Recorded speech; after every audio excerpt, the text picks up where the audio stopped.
So unfortunately, we've lost Dawn. We're now looking for a new Dawn. And looking for a new Dawn. Isn't that a Star Wars movie? It sounds like it should be, does it?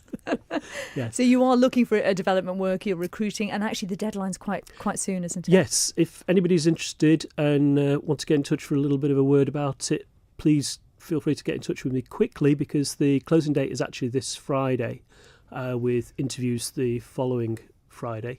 But yes, anybody who's interested, what the New Dawn will be doing is going out, meeting people and trying to basically put together people who use the service who will enjoy going into a certain family. So it's about matching the right people up.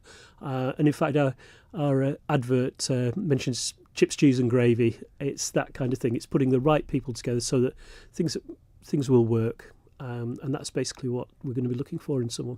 So speaking of matching the right people, for someone who might like the idea of opening their home and being a carer as such, what sort of skill set will they need? Because do they need experience in the field? No.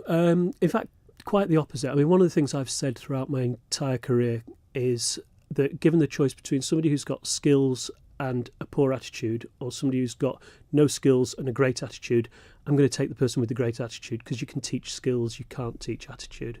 And so really, it's probably most of the people we recruit, I think, are probably going to be people who are having a bit of a career change, or it might be somebody who's taken early retirement, somebody who fancies doing something different, or it might be a younger person who, I mean, for example, Dawn has said that she may look at becoming a carer in the future herself. So it's finding people who actually want to help to support people with a disability, primarily people with learning disabilities. Basically, you need a good attitude and you need a spare room. And beyond that, we can support and help you to get to where you need to be. And how long are you looking at these stays being? Because I think it's described as short stay, isn't it? We want to try and be flexible to meet the needs of the people who are going to use the service. So there will be some flexibility in this. So it could be that somebody is going to have maybe 2 days a week, every week, with the same family, because then they get to know that person, they get to know the family very well, and they really get a sense of belonging.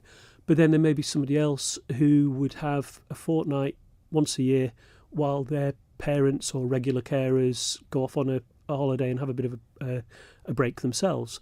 So it could be a bit of a mix and match. It might be that somebody has so many days a year and they use them as and when they want to. So I'd like it to be such that the flexibility is there, that it just meets lots of different needs depending on what the individual person wants and what works for them.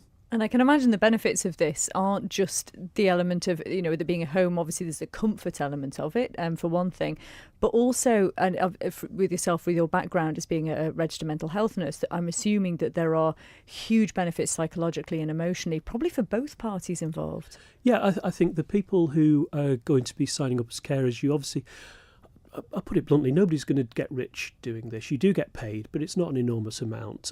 People are doing it because they want to do it and they want to help to support people to have a better quality of life. For the individuals who are going to use the service, it's giving them a choice. It's a different way of being supported. And really, we're going to be looking at trying to promote people's independence, keep them independent, keep them in the community, do lots of positive, challenging, forward-looking things, and really, it will be what it needs to be for those individuals. Yeah, so we're not going to be telling people, "Oh no, you can't do that." It's going to be, okay, how can we help you to do that? So. And also, you mentioned, obviously, initially this is about people with learning disabilities, but I know last time you spoke to us, you talked about a potential long-term plan, which might make it something that could be opened up as a service to people who are maybe convalescing, who've come out of hospital, maybe the elderly. Yeah, I mean, that isn't something that's being discussed wider at the moment. That was simply this is a model that could be adapted going forwards. So at the moment, we are obviously 100% focusing on supporting the people with learning disabilities because that's who we're contracted to. But it is a model that could be quite flexible. And as I say, PSS in the UK have had some really quite innovative and imaginative ways of supporting people. And so, yeah, my attitude is if we can do things that will make people's lives better, then let's look at whether or not we can do it. So yes, if it helps to support people who are elderly, people who need a bit of extra support after they come out of hospital, day services and day support, there's lots of different ways that we can use this. But at the moment, we've got to focus on being successful in what we've been contracted to do before we take our eye off and start looking for other opportunities. And you did, at the top of the show when we first asked you about this, you did allude to the idea of having potential police checks and things on people, because obviously we are talking about putting vulnerable people in an entirely new environment. So what will those in what way will those security checks work? What will have to be done? Yeah, so anybody who's signing up as a carer would have to have an enhanced police check to start with. There's a £44 charge for that.